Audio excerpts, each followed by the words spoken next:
Bonjour à tous et bienvenue dans notre nouvelle web démo des rendez-vous de la facture électronique. Aujourd'hui, on va faire un zoom sur Sage recouvrement créance. Nous avons aujourd'hui deux animateurs qui est Stéphanie Potvin, consultante Sage 100 et Bruno Adler, responsable de la ligne 100 chez Apogea. Je rappelle à tous les participants que si vous avez des questions, il y a le chat. Vous pouvez poser toutes vos interrogations et à la fin de la web démo, on va réserver 5 à 10 minutes de questions-réponses. Donc n'hésitez pas à interagir dans le chat. On y répondra à la fin de la web démo. Bruno, je te laisse la parole. Merci Jessica. Bonjour à tous. Bienvenue à ce nouvel événement de la facture électronique. Comme le disait Jessica, donc on va refaire un petit point sur cette réforme et aborder tout particulièrement un outil complémentaire à Sage qui est Sage recouvrement créance qui va permettre de gérer toute la partie gestion des relances clients en lien avec la comptabilité. Je suis accompagné de Stéphanie Poitvin. Bonjour Stéphanie. Bonjour, bonjour à tous. Stéphanie qui fera cette présentation du module et qui pourra répondre aux différentes questions que vous aurez sur la solution. À l'agenda donc de cette petite heure que l'on va passer ensemble, donc on va refaire un point sur le contexte et sur cette fameuse réforme de la facture électronique qui nous occupe tous et qui va être le sujet important de ces prochains mois, de ces prochaines années. On verra ensemble ce que Sage va pouvoir apporter dans le cadre de cette réforme et les nouveautés des dernières versions 10 qui sont sorties depuis le mois de septembre de l'année dernière et qui ont évolué avec le temps et qui vont être les bases de cette réforme. On abordera donc Sage recouvrement créance et on fera un focus particulier sur l'utilisation, les possibilités, les liens avec Sage 100 et tout ça sera représenté dans le cadre d'une démo que Stéphanie nous fera aujourd'hui. Pour finir, les questions que vous auriez, on va essayer d'y répondre et de vous apporter tout un tas de réponses donc aux interrogations que vous auriez sur la facture électronique, les versions 10 ou évidemment Sage recouvrement créance. On va donc commencer par le contexte. Le contexte, quel est-il? Eh bien, on est dans le cadre donc de cette fameuse réforme de la facture électronique, on est sur une réforme fiscale qui a pour but de renforcer la prévention contre la lutte à la fraude à la TVA. On est dans le prolongement de la loi de la réforme qui a eu lieu en 2018, la loi antifraude, qui imposait l'utilisation d'outils spécifiques pour la facturation, d'outils conformes à cette réforme. Cette nouvelle réforme de la facture électronique, c'est tout simplement le prolongement et c'est véritablement de lutter contre la fraude à la TVA. Cette réforme donc se repose sur un nouveau calendrier d'application, donc un nouveau calendrier qui a été voté fin 2023 et qui va permettre de déployer cette réforme en plusieurs étapes en fonction des tailles d'entreprise. Cette réforme va imposer également deux nouveaux formats de facture obligatoires. Le format PDF va être toléré temporairement et on verra que à terme, ce format va être abandonné au profit d'autres formats qui vont être ceux imposés par l'administration fiscale. Également, en complément de ces nouveaux formats de facture, on va voir que de nouveaux circuits vont être disponibles qui vont permettre de faire circuler l'information au niveau des différents acteurs, portail public de facturation, partenaires de démat, voilà, de nouveaux formats, de nouveaux circuits et de nouveaux acteurs qui vont rentrer en ligne de compte dans le cadre de cette réforme. Cette réforme va également imposer donc la notion de e-invoicing, la partie dématérialisation effectivement de la facture électronique. Donc ce flux de e-invoicing va permettre de déposer, de transmettre, de suivre tout ce qui va être facturation entre entreprises, donc la facturation B2B, et la facturation avec le gouvernement, donc le B2G, facturation de collectivités publiques, d'établissements publics, etc. Donc c'est vraiment le cadre de ce flux de e-invoicing. Tout ce qui va être B2C, la facturation en particulier ou la facturation à l'international, ne sera pas géré dans le cadre de ce flux. Raison pour laquelle on va parler également de e-reporting. le e-reporting va concerner toutes les autres transactions qui ne seront pas gérées dans le cadre de cette démat de facture, transactions B2C et B2B à l'international, avec la partie encaissement de prestations de services. Grosso modo, ces deux flux doivent permettre au final que votre déclaration de TVA soit alimentée de manière complètement automatique et que vous n'ayez plus qu'à compléter, corriger éventuellement les informations qui auraient été renseignées de manière automatique. On est un petit peu sur ce qui a été fait dans le cadre de la DSN et de l'impôt sur le revenu. On parlait d'un calendrier et de la réforme. Ce calendrier a évolué par rapport au précédent calendrier. Un nouveau calendrier a été mis à disposition à compter de fin 2023 et qui a revu les différentes étapes et aussi les dates d'implémentation. Donc, courant 2024, le PPF va être livré, donc le portail public de facturation qui va centraliser tous les flux à destination de l'administration, va être mis à disposition pour que les tests dans des conditions réelles puissent être réalisés. Et ces tests, cette qualification, cette phase pilote va débuter courant 2025 pour que, au final, le calendrier soit effectif à compter de septembre 2026. Sur septembre 2026, les grandes entreprises et les ETI vont être dans l'obligation d'émettre leur facture de manière dématérialisée. En complément de ce e-invoicing, l'obligation de dématérialisation du flux de e-reporting sera également imposée à ces entreprises, donc grandes entreprises et entreprises de taille intermédiaire. En 2026 également, toutes les entreprises seront concernées par l'obligation de réception. Que je sois une TPE, une grande entreprise, une PME, je suis dans l'obligation de réceptionner toutes les factures dématérialisées que les grandes entreprises et les ETI vont émettre. Et en septembre 2027, les entreprises de type TPE et PME auront aussi l'obligation d'émettre de manière dématérialisée leurs factures.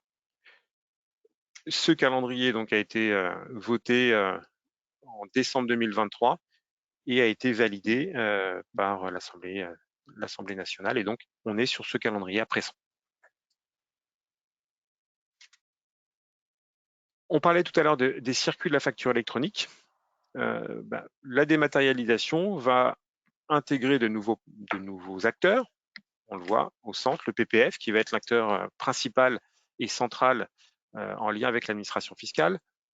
Les PDP, qui vont être des plateformes de démat partenaires qui vont venir compléter l'offre du portail public de facturation et permettre aux entreprises d'échanger les factures entre clients et fournisseurs. Ça signifie tout simplement que le lien entre le client et le fournisseur va être rompu et qu'un intermédiaire sera présent afin de mettre à disposition d'un client sa facture. Tous les flux seront automatisés en passant soit par un partenaire de démat, soit par le PPF, et des notifications permettront au client d'identifier qu'une facture a été déposée et qu'il pourra aller la récupérer à l'aide de ces outils de gestion. Donc, différents cas de figure vont apparaître. Dans le cadre du fournisseur B, en bas à gauche, qui va émettre une facture à l'intention du client 1, les deux acteurs ont choisi le PPF comme portail de dématérialisation. Donc, le fournisseur B va envoyer sur le PPF les factures au format attendu. Le PPF va identifier l'acheteur, le client, va identifier quelle est la plateforme choisie par ce client et lui mettre à disposition cette facture sur sa plateforme. Et le client ira, à l'aide de ses outils de gestion, récupérer cette facture et traiter cette facture dans son logiciel. C'est le PPF qui, lui, enverra toutes les informations qu'il pourra extraire de ces factures à l'administration fiscale pour déclarer les montants de TVA, les bases, les taux, etc., afin que la déclaration soit pré-remplie. Le fournisseur B, cette fois, va envoyer une facture au client 2. Pour le fournisseur B, ça ne change rien. Il va toujours passer par sa plateforme de démat, qui est le PPF. Le PPF identifie cette fois la plateforme du client 2, voit qu'une autre plateforme doit être sollicitée.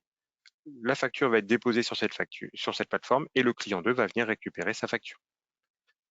Le PPF reste l'interface avec l'administration fiscale et l'alimentation de la TVA se fera de la même façon. Le fournisseur A, lui, passe par une autre plateforme. Ça sera son intermédiaire qui sollicitera le PPF, encore une fois, pour rediriger la facture au bon endroit, extraira les données pour les envoyer à l'administration fiscale et ira déposer soit au client 1 la facture sur le PPF, soit au client 2 la facture sur le PDP. Et les différents clients seront sollicités, notifiés par mail pour que les factures soient récupérées. Donc on est sur ce qu'on appelle un schéma en Y, où tous les flux sont concentrés au final sur le PPF pour une remontée auprès de l'administration fiscale. Quelle que soit la plateforme que va choisir le fournisseur ou le client, ça ne changera rien à l'émetteur ou au client receveur. Je vais toujours récupérer ma facture de la même façon ou la déposer de la même façon en fonction, quel que soit le client que j'aurai dans ma base. En complément de ces circuits, des statuts devront être renseignés. Certains seront obligatoires, d'autres facultatifs mais recommandés. Ces statuts vont permettre de déterminer le cycle de vie de la facture en fonction d'où est la facture, de la plateforme, est-ce qu'elle est chez le client, chez le fournisseur, etc., etc. Donc on voit en rouge les 4 statuts obligatoires. Le premier étant le statut déposé, où dès qu'un fournisseur va émettre une facture, elle aura un statut déposé sur la plateforme qui ensuite va l'émettre et l'envoyer sur la plateforme de l'acheteur. Dès cette réception sur la plateforme de l'acheteur, un deuxième statut obligatoire sera possible, le rejet pour des raisons techniques. Donc là, ça sera automatiquement par les plateformes que ces statuts seront gérés. Mauvais format de facture, données manquantes, erronées, etc. Cette facture pourra être rejetée et le fournisseur sera notifié. En cas d'acceptation, la facture sera mise à disposition de l'acheteur, du client, qui pourra soit la prendre en charge, soit la refuser pour des cas métiers cette fois. Je ne suis pas facturé correctement, je ne suis pas la personne concernée par cette facture, donc c'est l'humain qui va pouvoir indiquer si la facture sera acceptée ou pas. En cas de prise en charge, différentes possibilités. J'approuve totalement, partiellement la facture, je la mets en litige, je la suspends. Je peux demander au fournisseur de compléter cette facture. L'objectif étant au final que la facture soit mise en paiement, que le paiement soit transmis au fournisseur et que le fournisseur puisse indiquer que la facture est encaissée. Cette notion d'encaissement sera importante dans le cadre de la TVA sur encaissement justement, pour que la TVA s'alimente bien sur les déclarations de TVA de manière automatique. Donc, ça va être très important de prendre en compte ces notions parce que ça va être quelque chose d'obligatoire par la suite et ça permettra de suivre effectivement le cycle de vie de la facture qui aura été émise à ce niveau-là. Par rapport à ce qu'on a vu sur les précédents rendez-vous de la facture électronique, ces statuts correspondent un petit peu aussi à ce qu'on a sur ACS dans le cadre de la dématérialisation des factures, avec la possibilité de gérer le bon à payer, valider une facture, la mettre en litige, etc., etc. Pour se préparer à cette réforme de la facture électronique, Sedge a posé la première brique avec les versions 10 de la gamme Sedge 100. Ces versions 10 ont pour objectif de vous préparer progressivement, de vous adapter à de nouvelles habitudes de travail. Comme on l'a vu, ça va changer un petit peu la façon de faire. On va être véritablement dans le cadre de la dématérialisation. Et l'objectif, c'est de pouvoir anticiper cette réforme avec un premier point qui va être important, qui va être la mise à jour de tout un tas de données et de paramétrage au niveau des outils. On a parlé de report de cette obligation de dématérialisation. Il faut considérer ce report comme une opportunité de mieux s'organiser et de s'assurer que tout sera prêt pour le jour J et que on n'aura pas besoin il n'y aura pas de complications le jour J à émettre ou surtout recevoir, parce que la réception va être la première des obligations de toutes les entreprises. En complément de ces nouveautés V10 liées à la réforme de la facture électronique, d'autres améliorations fonctionnelles ont été mises à disposition par Sedge, dont de nombreuses viennent des utilisateurs eux-mêmes par l'intermédiaire du Customer Voice. Donc, n'hésitez surtout pas à vous servir de ce portail qui va permettre aux utilisateurs de demander des améliorations pertinentes auxquelles Sedge prend vraiment un grand intérêt à les récupérer, à les mettre en application parce qu'on est véritablement sur des demandes utilisateurs et donc pertinentes. Ces nouvelles versions sont disponibles depuis le 15 septembre. Comme je le disais, c'est vraiment la première pierre à l'édifice de la facture électronique et elles vont évoluer régulièrement. Depuis le mois de septembre, des mises à jour mineures mais importantes ont été mises à disposition, les 10.5, les 10.10, les 10.11, qui permettent d'enrichir à la fois la partie réforme de la facture électronique, mais également d'autres nouveautés. Et c'est à partir de cette version 10 que vous allez pouvoir bénéficier de toute la partie, de toutes ces fonctionnalités liées à la réforme de la facture électronique. Nouveautés disponibles sur les versions dites on-premise, mais également sur les versions hébergées, donc les versions SPC de Sedge, hébergées sur des environnements Azure et disponibles en mode mobilité. Comme on le disait, ces versions 10 sont les prémices de cette réforme et vont permettre donc de vous mettre en conformité et de contrôler à la fois les données, mais aussi le paramétrage. Et on est vraiment dans cette phase d'anticipation pour avoir confiance en ces données et permettre de s'assurer que le jour J, on ne sera pas le bec dans l'eau et dans l'incapacité de recevoir ces factures. Dans les prochaines versions, qui vont donc arriver courant fin 2024, d'ici 2024 en tout cas, vous allez avoir la mise en place de certains automatismes qui vont vous permettre, pourquoi pas à partir de la comptabilité, d'automatiser la réception des factures, la comptabilisation, avec la gestion commerciale, le rapprochement d'une facture que vous recevrez sur un portail à un bon de livraison fournisseur et permettre les transformations automatiques. Et puis, dans un troisième temps, une extension possible à d'autres partenaires de démat que le PPF. Sedge sera compatible évidemment avec le portail public de facturation, des connecteurs sont disponibles, mais des ouvertures seront possibles à des partenaires de démat qui ne seraient pas le PPF que vous auriez choisi. On a quatre grands pavés dans le cadre de cette phase d'anticipation. Donc, on le disait, le contrôle des données obligatoires, ce qui va permettre de fiabiliser la nature des flux et d'identifier en fonction des cas métiers, les différents canaux de communication. De sécuriser donc la capacité de facturation, aussi bien en émission qu'en réception, et puis d'apporter les actions correctives qui seraient identifiées en fonction des paramètres qui seraient à corriger dans les applications.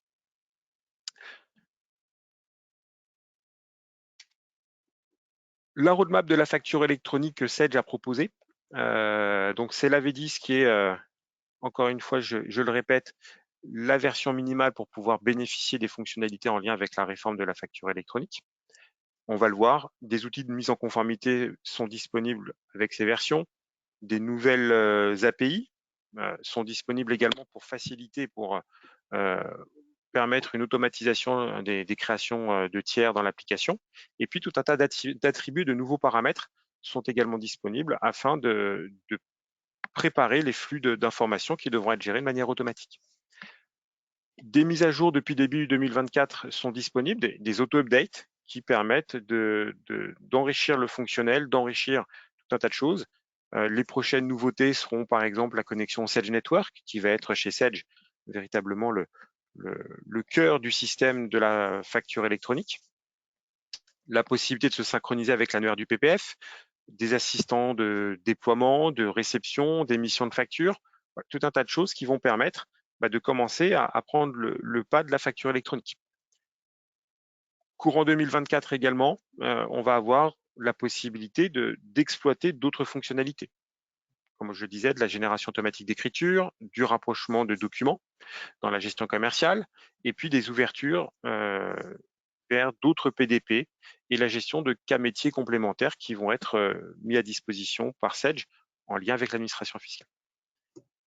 Pour finir, courant 2025, Sedge va compléter son offre de services complémentaires, de la mise en place de contrôle de cohérence aussi dans le cadre de ce flux de e-reporting en lien avec la TVA, et puis d'autres possibilités qui vont permettre de répondre encore une fois à cette obligation de dématérialisation.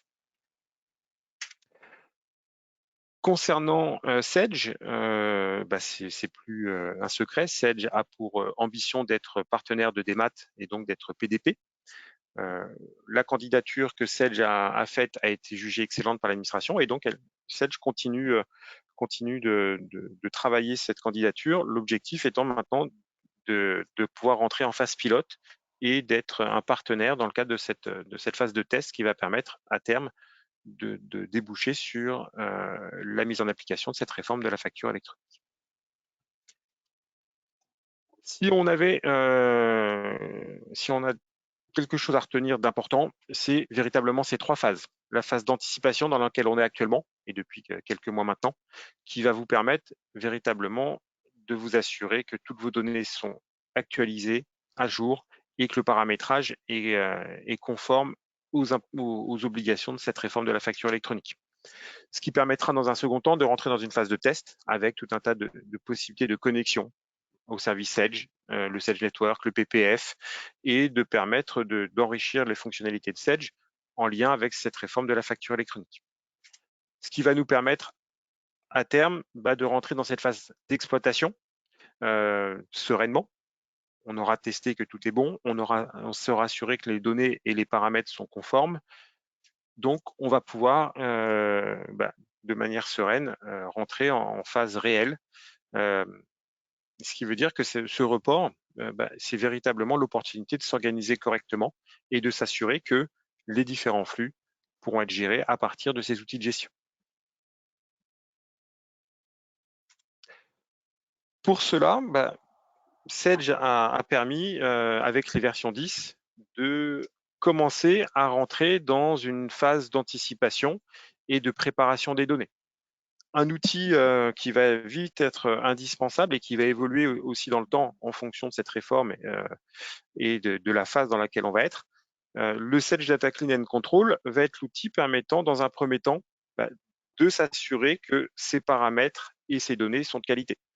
Donc, l'objectif, c'est véritablement de garantir une qualité des données, ce qui permettra de générer de manière automatique, donc à partir de ces outils de gestion, les bons types de flux en fonction du tiers concerné. Et donc, d'utiliser le bon canal de communication et de pouvoir émettre ou recevoir les données de manière automatique, quand c'est nécessaire. Ces données, cette qualité de données permettra à terme d'automatiser certains traitements. Je vais pouvoir, à partir du moment où mes données sont correctes, identifier le fournisseur qui m'envoie la facture et automatiser le passage de mon écriture en compta. Je vais pouvoir émettre la facture au bon client, lui déposer et le client la réceptionnera sans souci. À l'inverse, je pourrais pourquoi pas également recevoir des factures fournisseurs et les affecter à un bon de commande ou à un BL dans Magescom pour automatiser la facturation. Cet outil permettra également d'étendre le système d'information et, on le disait tout à l'heure, de s'ouvrir à d'autres partenaires de démat que vous auriez sélectionnés pour différentes raisons en fonction des cas métiers que vous auriez à gérer. Pour finir, il y aura une certaine pérennité des contrôles. Cet outil va évoluer avec la réforme, avec la législation et va permettre d'effectuer à chaque nouvelle intégration de données en provenance d'outils complémentaires à Sedge, d'outils métiers, de facturation ou autres, de s'assurer que l'intégralité des données est conforme et permettre d'automatiser les flux. En bref, l'outil actuellement, c'est j'analyse mes données et mes paramètres, données clients, données fournisseurs, paramètres société. J'identifie les anomalies qui seraient éventuellement détectées par l'outil, des adresses manquantes, des numéros SIRET, des numéros de TVA manquants également ou erronés, et je fais les corrections. Point très important, ce fameux numéro SIREN ou SIRET va être une clé indispensable et primordiale pour toutes les autres transactions qui vont être réalisées. Sans ces informations, ce sera très compliqué de pouvoir échanger. Et puis, des contrôles qui vont être évolutifs en fonction de l'avancée et des évolutions de cette réforme qui vont être proposées. On l'a bien compris, mais on va encore une fois en reparler. Pourquoi faut-il bien paramétrer ma société? C'est très simple, ça va permettre d'identifier en amont tous les flux et de s'assurer que la bonne information va être envoyée selon le bon canal et à la bonne personne. Dans le cadre de ces transferts d'informations, tout un tas d'éléments vont être nécessaires pour identifier à la fois la société émettrice, l'acheteur, le type de transaction, est-ce que je suis sur des ventes de biens, de prestations de services, le type de TVA, sa provenance. Donc tous ces éléments importants dans le cadre de ces flux doivent être identifiés en amont au niveau des bases.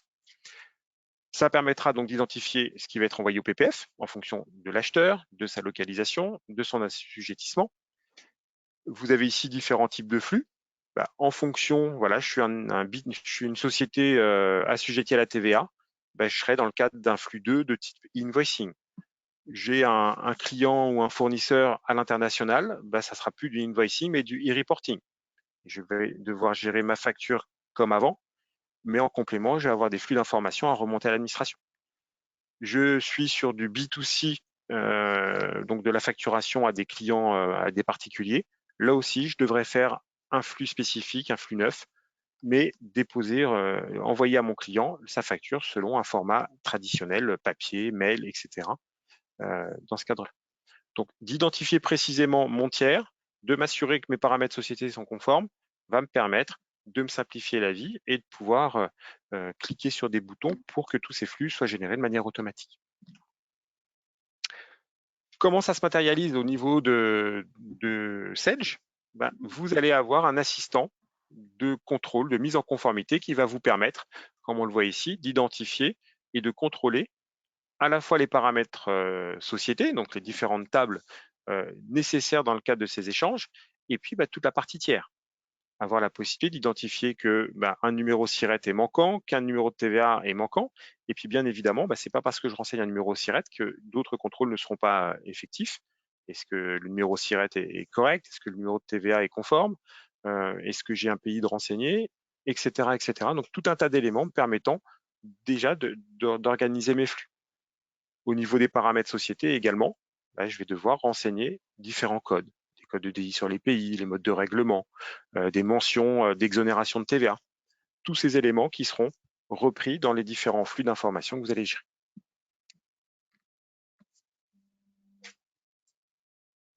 Les avantages du data clean, ils sont multiples. Toutes ces analyses vont être rapides. Par quelques clics, j'ai un état des lieux de ce qui va et de ce qui ne va pas. Je vais pouvoir identifier ces anomalies et les corriger en temps réel.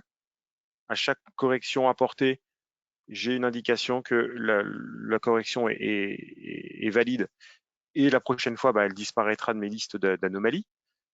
Je vais pouvoir être réactif et garantir ma capacité à émettre et surtout recevoir dans un premier temps mes factures électroniques et traiter mes différents flux. Et puis, je vais pouvoir bénéficier des différentes évolutions que l'administration va imposer et que Sage va intégrer dans ses différents outils. Un point important, et je ne l'ai certainement pas assez répété, les données tierces sont véritablement le point crucial pour la définition des flux, identifier le contenu et le canal de communication. Sans une base de données propre, je ne pourrais pas émettre, je ne pourrais pas répondre à cette obligation. Et le jour J, je vais être dans une situation difficile pour pouvoir répondre à cette obligation. Et c'est ce data clean qui va vous permettre de sécuriser ces différents flux d'émission, de réception et d'anticiper cette obligation de dématérialisation.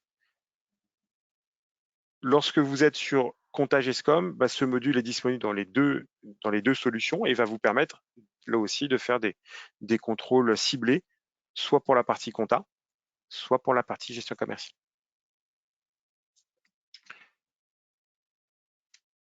En complément de ce data clean qui est véritablement le cœur de des nouveautés, on va avoir là aussi des possibilités complémentaires qui vont être données via des API. Sage a réactivé des API qui étaient opérationnels à une époque, mais qui avaient été désactivés dans le cadre de RGPD et autres. Cette fois, ces API ont été réactivées et vont permettre, de manière simple, de pouvoir, à partir d'une information renseignée sur la fiche d'un tiers, tout ou partie d'une raison sociale par exemple, vous allez pouvoir, en cliquant sur un bouton, retrouver une liste de tiers qui vont pouvoir correspondre au tiers que vous voulez créer. Client ou fournisseur, ça marche dans les deux cas. L'objectif étant que vous puissiez, de manière très simple, récupérer des adresses, des numéros SIRET, des codes NAF, des informations d'identification des tiers pour que votre base de données soit à jour. À partir de ces éléments, donc l'API Sirène, qui est une API qui se connecte au site de l'INSEE et qui va vous permettre de récupérer tout un tas d'informations de cette base de données. En complément, une seconde API, l'API VIES, qui est une API européenne, va vous permettre de calculer le numéro de TVA intracommunautaire du tiers et également de vérifier qu'il est bien valide. C'est pas le tout d'avoir un identifiant de TVA, s'il n'est pas référencé, ça ne vous permettra pas de dématérialiser. Cette API va vous permettre de vous assurer qu'il est conforme et que vous allez pouvoir gérer cette dématérialisation. Cette conformité permettra de vérifier la validité et la récupération de toutes les données administratives du siège social, ce qui permet d'obtenir un gain de temps, de fiabiliser ces données, mais ce qui va vous permettre de générer de nouveaux usages, de nouvelles habitudes dans le cadre de cette facture électronique.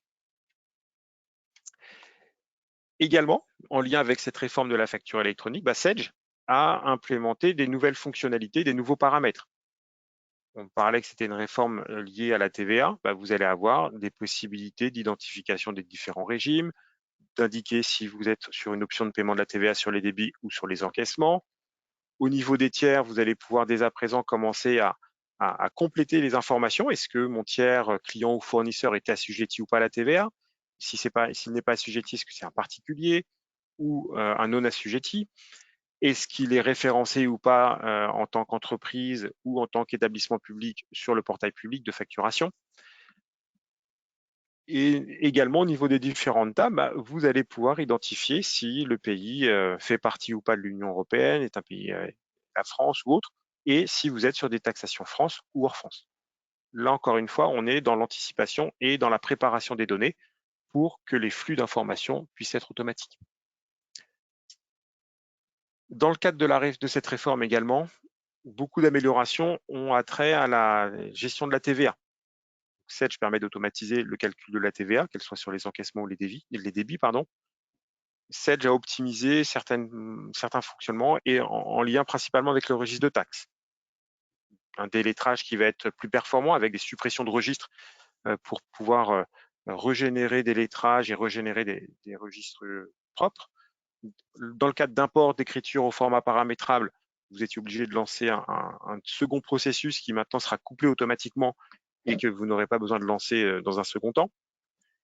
Cette fonction de régénération des registres a été aussi améliorée et permet maintenant de choisir le type de registre qu'on va vouloir recalculer, achat ou vente ou règlement achat, règlement vente. Et puis, ça vient dans la continuité de ce qui avait été fait avant, où des mentions obligatoires sont nécessaires au niveau des taux de TVA, des provenances sont à renseigner, voilà, tout un tas de choses qui doivent vous permettre d'appréhender cette réforme et de pouvoir vous y préparer.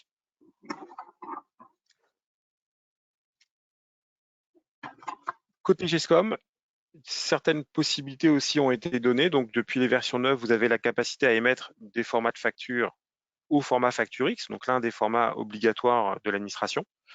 Sage a rendu cette option, cette possibilité en option en raison de soucis rencontrés avec le portail Chorus qui n'acceptait pas forcément ce format-là pour l'instant. Donc, vous avez la capacité de choisir le format de facture. Est-ce que vous restez sur du PDF simple ou vous souhaitez dès à présent émettre des factures au format PDF en respectant la norme FactureX.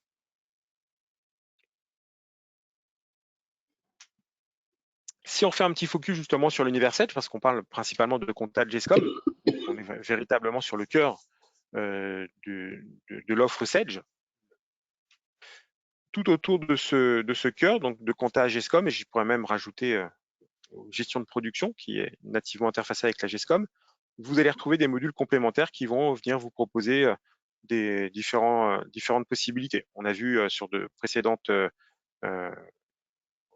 rendez-vous la partie moyen de paiement en lien avec la communication bancaire qui permet de gérer tout ce qui est encaissement, décaissement, la gestion de trésorerie, la gestion d'immobilisation, d'états comptables et fiscaux, avec un socle de BI pour toute la partie pilotage sur Excel qui vous permet d'analyser vos données en temps réel sur Microsoft Excel. Et puis, vous allez avoir des outils complémentaires.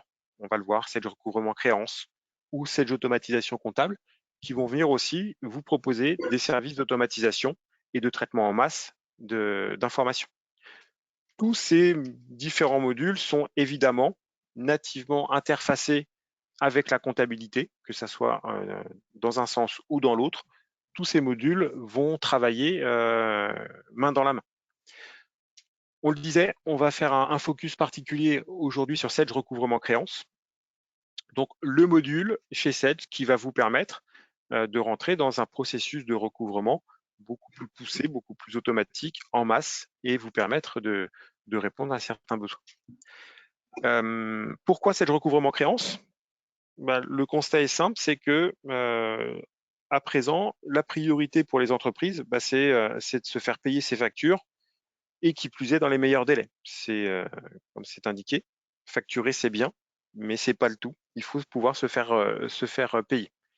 Donc quelques chiffres rapidement. Donc on a vu que par rapport à l'avant Covid, maintenant qui date, mais c'est la référence, on a 40% d'augmentation des retards de paiement, ce qui est quand même assez important. 15% du chiffre d'affaires des entreprises est en permanence à recouvrer. C'est-à-dire qu'il y a 15% qui est toujours en attente de paiement et voilà, qui font défaut aux entreprises. Et on a 90% des PME qui, faute de temps, parce que c'est trop complexe, trop chronophage, voilà, ça prend trop de temps, 90% des PME ne relancent pas tous leurs clients. Donc, s'ils ne relancent pas tous leurs clients, fatalement, on ne peut pas être payé en temps et en heure de ces factures. Comment répondre à ces 3 points ?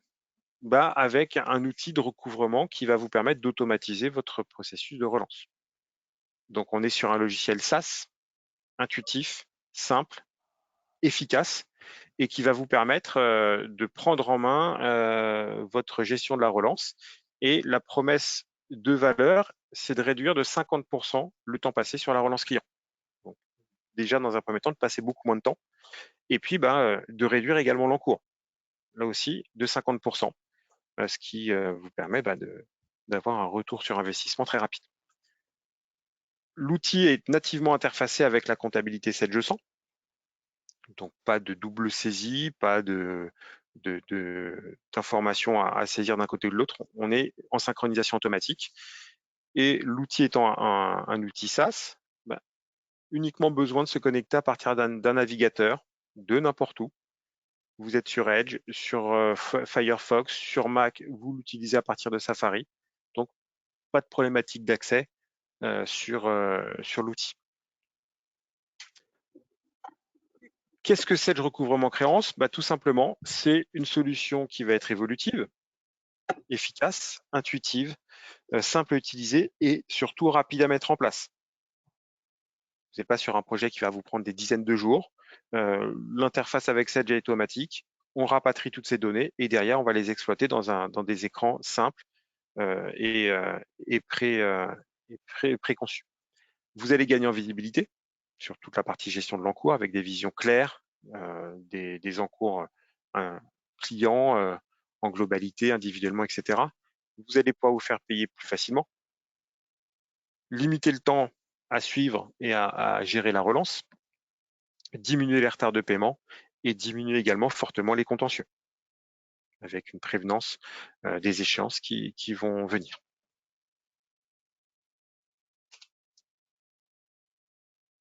La méthode SRC, elle repose sur trois piliers, la visibilité, la communication et la collaboration. Et Stéphanie va le présenter juste après. En termes de visibilité, vous avez une visibilité parfaite de l'encours de vos clients. Des tableaux de bord dynamiques, des suivis détaillés, un scoring des mauvais payeurs, donc ce qui vous permettra de savoir rapidement ce qu'il en est. La partie communication, qui va vous permettre de communiquer de manière structurée, qualitative, personnalisée, efficace. Ça va vous permettre de définir des profils de clients et de pouvoir automatiser tout un tas de scénarios de relance avec des prévenances possibles, etc. Et puis, bien évidemment, vous allez pouvoir collaborer efficacement avec vos commerciaux, avec la direction générale, sur des situations d'encours, sur des actions à réaliser, avec, en fonction des profils, des accès qui vont être différents, des cache reporting qui vont permettre d'obtenir l'information simplement en fonction des accès que vous aurez. Donc, c'est véritablement ces 3 leviers qui vont être le cœur de la méthode SRC. Je vous propose de passer à la démo produit et que Stéphanie vous montre grandeur nature ce que ça donne. Hop. Tu dois avoir la main, Stéphanie. Est-ce que c'est parfait? On voit ton écran. Tout à fait. Ok, parfait. Donc oui, voilà, donc je vais vous présenter rapidement la solution Sage recouvrement créance que je vais tout simplement nommer SRC, c'est un petit peu moins long à dire. Donc là, comme l'a précisé précédemment Bruno, c'est une solution cloud, donc à partir de n'importe quel navigateur Internet que vous avez à disposition, vous pouvez vous connecter donc à cette solution via une adresse URL spécifique qui nous permet de se diriger vers la plateforme de Sage et à partir de laquelle on va pouvoir se connecter au compte à partir d'un identifiant et d'un mot de passe. Donc, c'est cette page d'authentification que vous voyez ici à l'écran. Et une fois que je clique sur se connecter, eh bien, on va accéder tout de suite aux données concernant l'encours client de la société. Donc, à savoir qu'une société égale une base de données en comptabilité. Là, les données, elles sont vraiment issues entièrement de votre solution comptable. Où on va remonter toutes les informations clients, que ce soit les fiches, toutes les informations gérées administratives, les adresses postales, les adresses de contact, etc. Donc, on va récupérer toutes ces informations liées aux fiches clients de votre comptabilité. Et bien sûr, on va récupérer également toutes les écritures liées à ces différents clients. Donc, Sage recouvrement créance, c'est une solution cloud de suivi et de relance de factures. Elle est compatible entièrement donc, à votre solution comptabilité Sage 100. Vous pourrez procéder à 2 types de synchronisation des données de façon à remonter les dernières saisies que vous avez effectuées dans votre comptabilité, de façon à les remonter donc sur votre compte SRC. Vous avez donc accès à 2 types de synchronisation. Donc, une synchronisation manuelle où je vais pouvoir à tout instant dans la journée synchroniser les données en fonction des dernières saisies réalisées donc dans la compta. Bien souvent, on procède à une synchronisation manuelle une fois qu'on s'est assuré que dans la comptabilité, on a bien saisi ces derniers éléments de trésorerie, notamment les règlements clients. Eh bien, on vient rapidement synchroniser manuellement les données de façon à récupérer les derniers encaissements qui auraient été saisis et avoir en fait une gestion de relance au plus juste par rapport à ce qu'il y a dans la comptabilité. Après ces synchronisations, on peut également les planifier, c'est-à-dire chaque nuit, je peux décider de rafraîchir les données qui ont été saisies la veille dans la comptabilité. Et comme ça, dès le matin, vous pouvez vous connecter à la solution et tout de suite, vous avez déjà une vue d'ensemble sur l'encours de vos clients par rapport à ce qui a été saisi la veille dans votre comptabilité. Comme l'a précisé donc Bruno tout à l'heure, SRC en fait s'appuie sur 3 leviers. Ces 3 leviers, donc, c'est de disposer d'une visibilité parfaite sur l'encours de ses clients. Le deuxième, c'est d'avoir une communication exhaustive, variée et qualitative. Et ensuite, c'est d'installer donc une collaboration simple entre les différents collaborateurs ou les différents services. Donc, si je reprends ce premier levier qui est de disposer d'une visibilité parfaite sur l'encours client, eh bien, il faut savoir que quand on se connecte à SRC, tout de suite, on a déjà une vision globale de son encours client dans sa société. On remarque en tout premier lieu, en premier bloc, vos clients vous doivent. Ici, ça va représenter donc le montant total de votre encours client, dispatché en fonction des écritures dont les échéances sont en retard et à venir. Vous allez avoir un masque qui vous montre le délai moyen de règlement en fonction de votre chiffre d'affaires annuel. On va retrouver un bloc objectif cash où là, vous allez pouvoir avoir un détail de ce qui s'est passé sur les mois précédents, sur le mois en cours et ce qui va se passer sur les mois futurs. Alors, il faut savoir que sur la page d'accueil, on a un petit graphique sur 3 mois interactif parce que, par exemple, ici, si je me positionne sur le mois de juin, je vois que sur ce mois de juin, j'ai déjà encaissé, c'est très peu, mais 561 €. Je sais que sur ce mois de juin, j'ai déjà des factures dont l'échéance est dépassée sur le mois de juin pour 87 000 € et j'ai des factures dont l'échéance est à venir pour 418 000 €. Après, on peut avoir un graphique un petit peu plus détaillé, cette fois-ci sur 12 mois. Et notamment sur cet objectif cash, eh bien, je vais pouvoir visualiser, par exemple, sur le mois d'avril, je peux voir que j'ai encaissé pour 477 000 € et il me reste encore des factures dont l'échéance était sur le mois d'avril qui sont toujours en attente de règlement aujourd'hui pour 131 000 €. Cet objectif cash, il a pour but de se fixer en fait un objectif de rentrée de cash. C'est ce qui est traduit par la courbe là aujourd'hui qui est linéaire au niveau de mon graphique où je vais pouvoir visualiser si j'ai atteint mes objectifs de rentrée de cash en fonction des encaissements que j'ai réalisés sur chacun des mois. Et si par exemple sur le mois en cours, je vois que je n'ai pas atteint encore mon objectif, eh bien éventuellement je vais m'intéresser sur les mois précédents toutes ces factures qui sont toujours en attente de règlement, dont l'échéance est en retard. Et si je clique par exemple sur le mois d'avril, je vais avoir donc la liste de toutes les prévisions, de toutes les factures qui sont échues sur ce mois d'avril. Je vais pouvoir éventuellement les classer par montant de façon à essayer de voir comment je peux obtenir de ces clients des promesses de règlement sur le mois en cours, de façon à essayer d'atteindre mon objectif de rentrée de cash fixé sur ce mois. On va retrouver également donc sur cette page d'accueil, donc toujours par rapport à cette vision globale de son encours client, donc on a le bloc qui vous doit quoi, qui va être ici en fait le top 10 des clients qui ont un montant d'encours en retard les plus importants. Alors bien sûr, on ne s'arrête pas à ce top 10, là c'est déjà juste pour vous donner un premier visuel.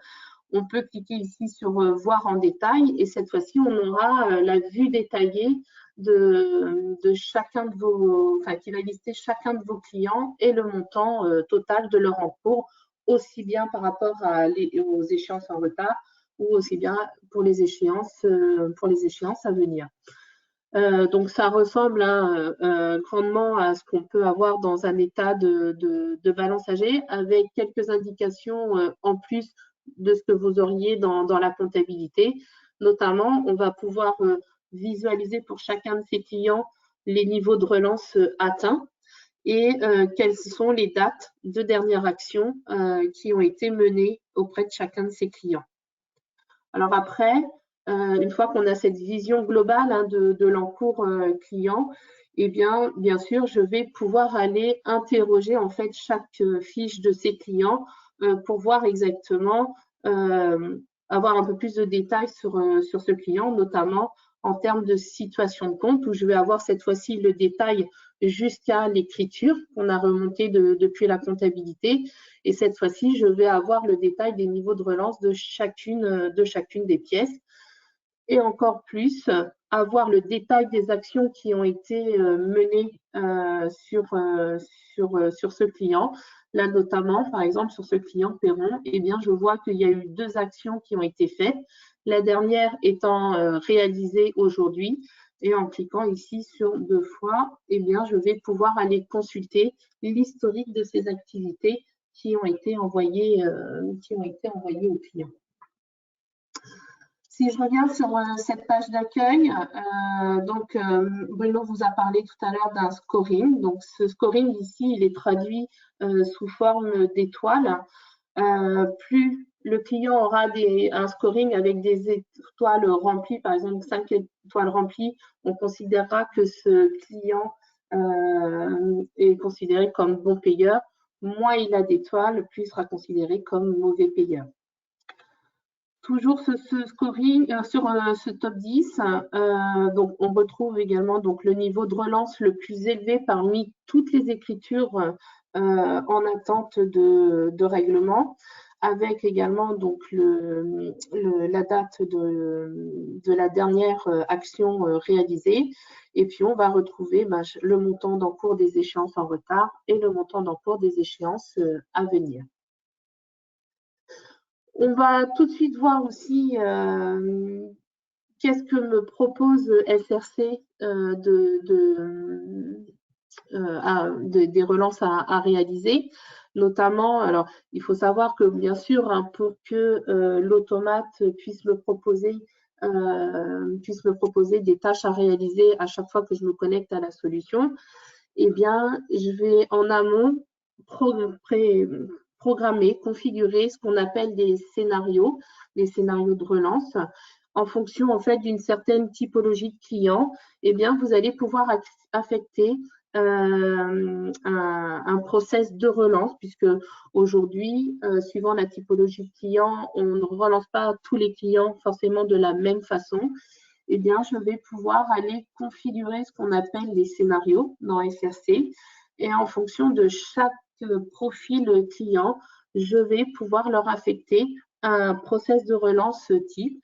Là, si je prends par exemple le cas de mes clients standards, eh bien, je demande à avoir une action de prévenance. C'est une action qu'on déclenche un certain nombre de jours avant que la facture soit échue.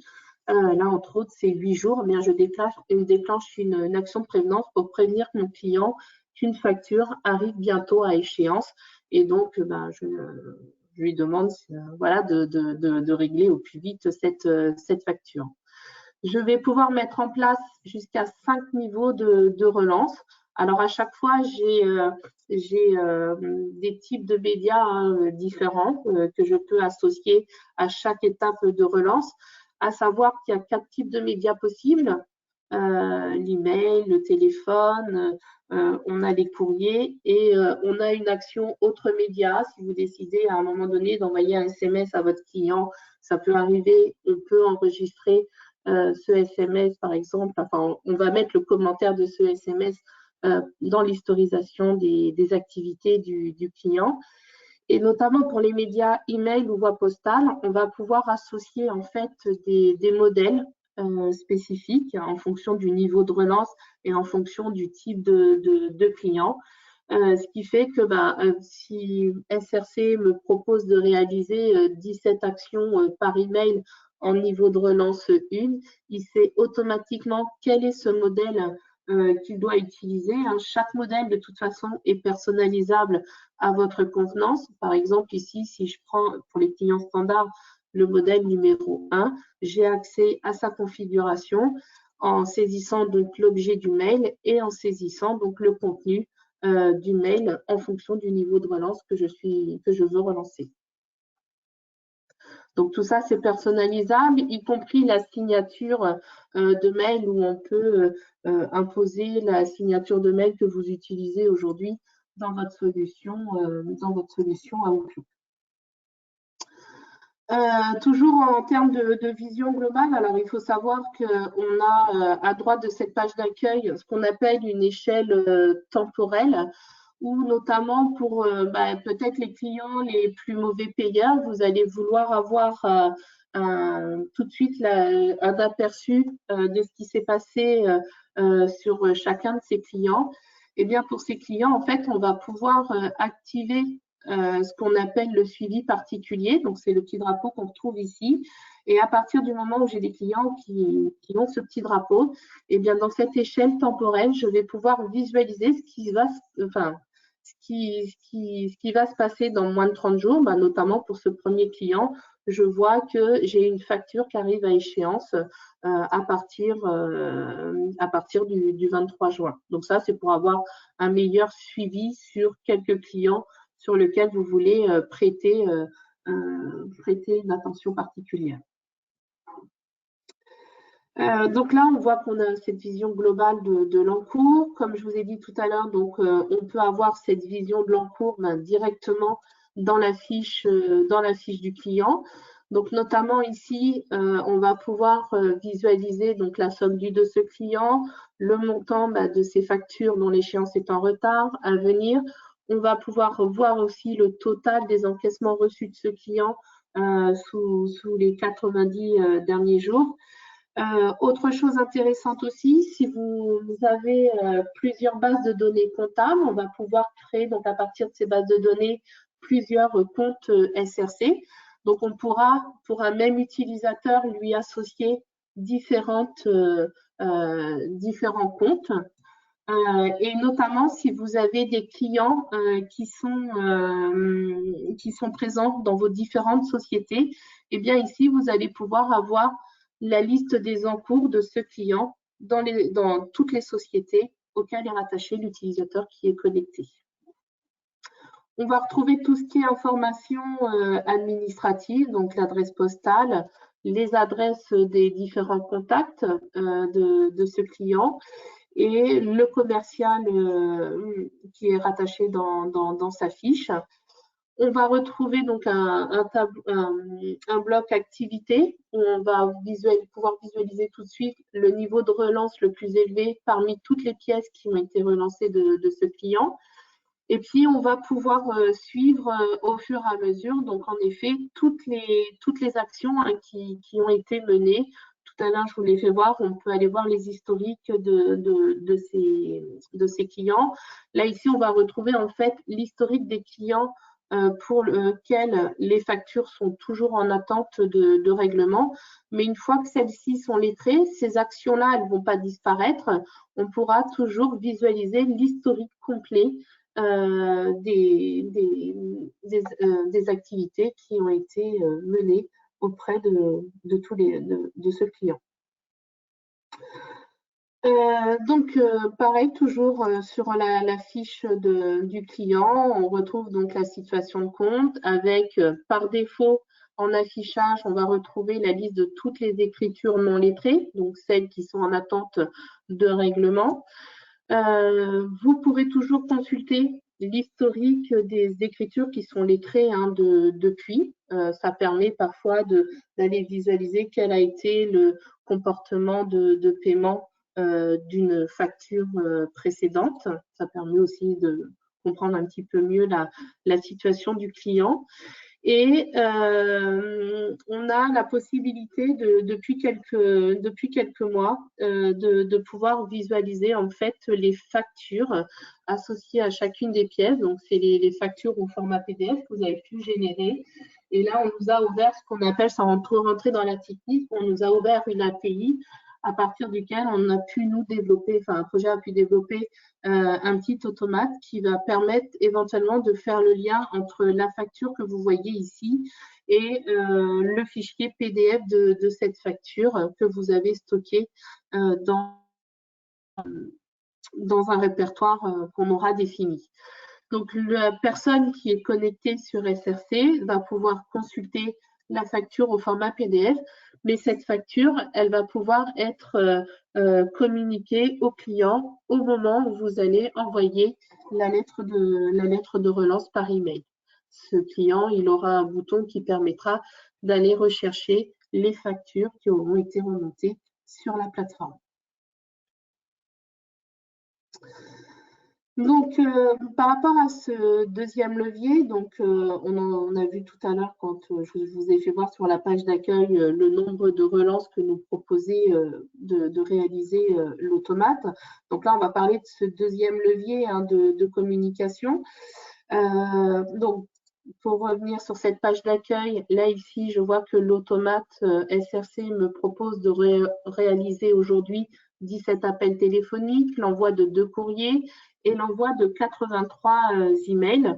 Et toutes ces actions qu'il me précise, ça représente un montant total d'encours de 249 000 € qui concerne 102 clients aujourd'hui. Donc, pour avoir un peu plus de détails sur ces actions à réaliser, je vais pouvoir cliquer sur « Je relance ». Et ici, je vais avoir le détail des 17 appels que j'ai à faire, des 2 courriers et des 83 emails. Et notamment, parmi ces 83 emails, je vois que j'ai des prévenances à faire, des relances 1.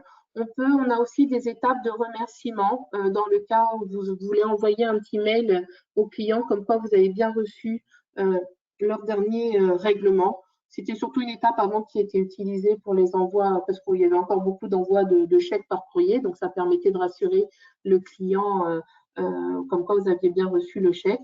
Mais aujourd'hui, voilà, on peut garder cette habitude d'action. Donc ici, je vois que j'ai 61 relances 1 à faire. J'ai 13 prévenances à faire également. Si je veux réaliser mes prévenances, je clique dessus. Je vais avoir la liste des clients pour lesquels l'automate me propose de réaliser ces actions.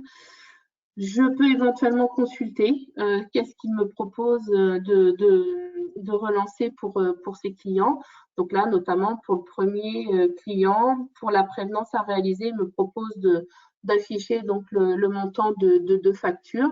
Et à tout moment, même si l'automate me propose les tâches qui répondent au process que je lui ai demandé de mettre en place, eh bien, je vais pouvoir décider au dernier moment d'exclure une facture ou complètement un client. Et puis, une fois que je suis d'accord avec ma sélection, je clique sur envoyer. Il me dit qu'au final, il reste 13 clients. Et quand je clique sur envoyer, et bien là, les 13 emails vont partir directement chez les clients. Et à tout moment, je pourrai aller suivre les activités complètes des différents clients. Ici, je vois, j'ai le détail des emails qui sont partis chez eux.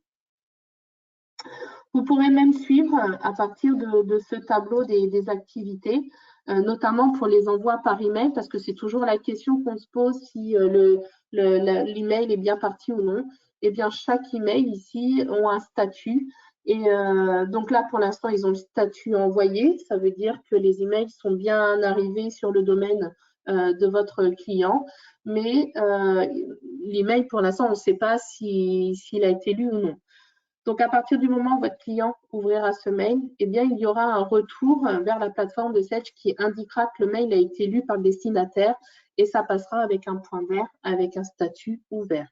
Par contre, il arrive que les adresses mail ne soient plus correctes ou voilà, comme c'est souvent les emails, c'est des champs saisissables, il peut y avoir une erreur de saisie.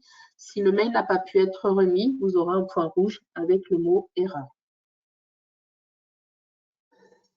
Donc, en termes de relance, il faut savoir qu'il y a 3 méthodes possibles pour relancer ses clients dans SRC. Donc là, on vient d'en voir une, c'est ce qu'on appelle la méthode par scénario.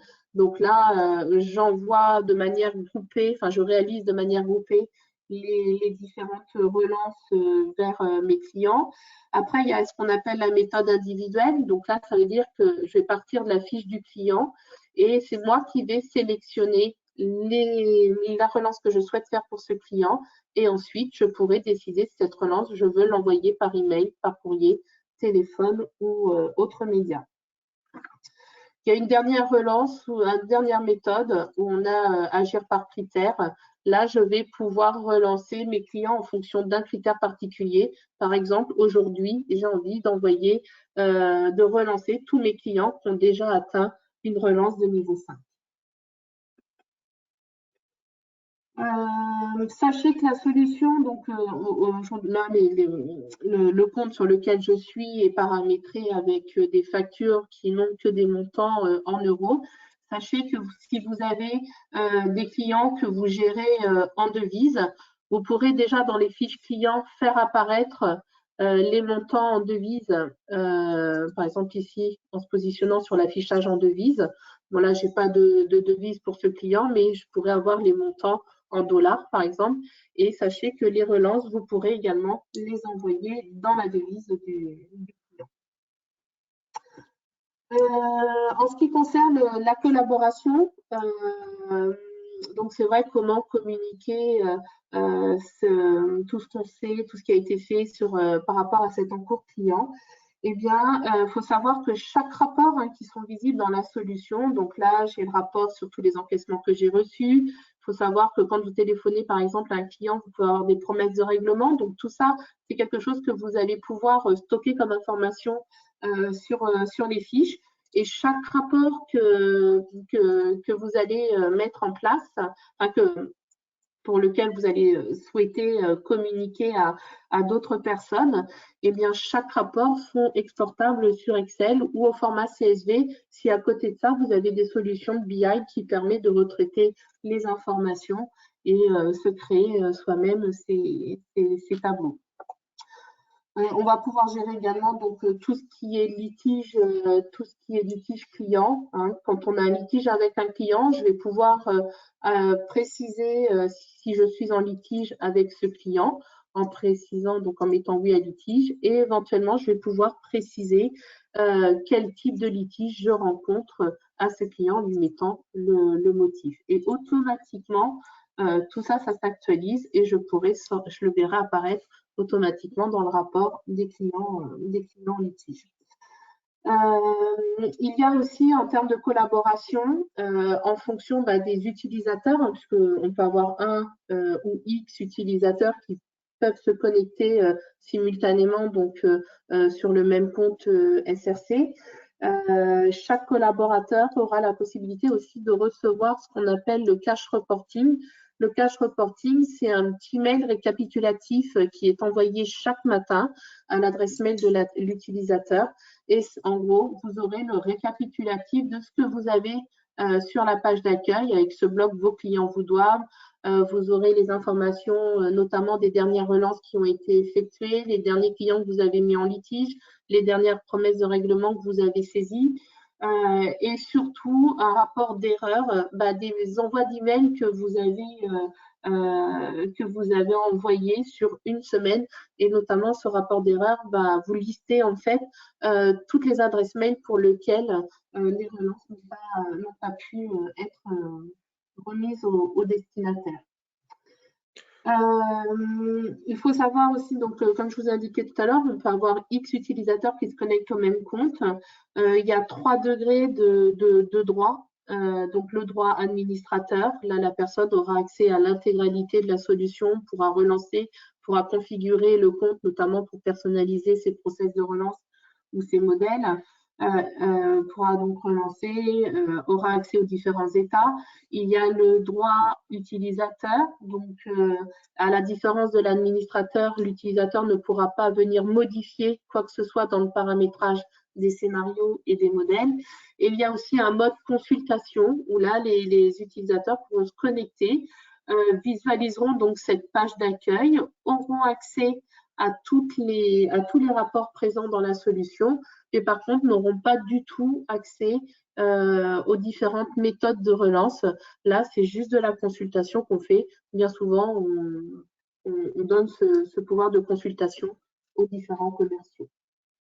Pareil, si vous êtes plusieurs utilisateurs à relancer sur le même compte, eh bien, vous allez pouvoir définir ce qu'on appelle un portefeuille client, c'est-à-dire que chaque utilisateur va pouvoir être rapproché à un ou plusieurs clients. Ça permet voilà, de se partager en fait le travail de cette relance. Stéphanie, je te coupe parce que c'est vrai que là, le temps passe vite et tu as fait une très belle présentation. Merci pour tout ce détail. Je voulais quand même qu'on aborde les différentes questions éventuellement avec Jessica. Je ne sais pas s'il y a des questions. Là, actuellement, il n'y a pas de questions. Bon, donc si tu as un mot pour clôturer éventuellement, Stéphanie, sur SRC, pardon. Sur SRC non, par rapport à toutes les mises en place que j'ai pu faire sur pas mal de clients aujourd'hui sur cette solution, il est clair ce que tu as énuméré au départ en disant que c'est une solution intuitive, simple à mettre en place. C'est vraiment quelque chose que nous remontent les clients chaque jour. Ça permet surtout d'avoir une meilleure visibilité sur son encours client. En fait, dans un seul et même espace, on voit tout ce qui s'est passé au niveau de toute cette gestion de relance. Et puis, de toute façon, aujourd'hui, il est clair que pour réduire son délai moyen de paiement, il faut absolument être régulier dans sa manière de gérer les relances. Parfois, on a des clients qui attendent d'être relancés une fois, 2 fois avant de régler les factures. Eh bien, c'est vrai que si vous l'avez relancé une première fois au bout de 8 jours et puis que la relance 2, elle intervient qu'un mois et demi après, eh bien, si ce client, il attend la relance 2 pour régler ses factures, ben voilà, ça allonge les délais. Donc, quand vous avez vraiment une régularité, c'est la régularité sur l'envoi de ces relances qui va vraiment vous permettre de faire gagner, de gagner en termes de nombre de jours sur le délai moyen de paiement. Très bien. Bon. En tout cas, merci pour ta présentation très complète. Je pense qu'on va pouvoir nous arrêter maintenant. Merci à tous pour votre participation. Et puis, on vous dit à une prochaine. À bientôt. Au revoir, à bientôt. Au revoir.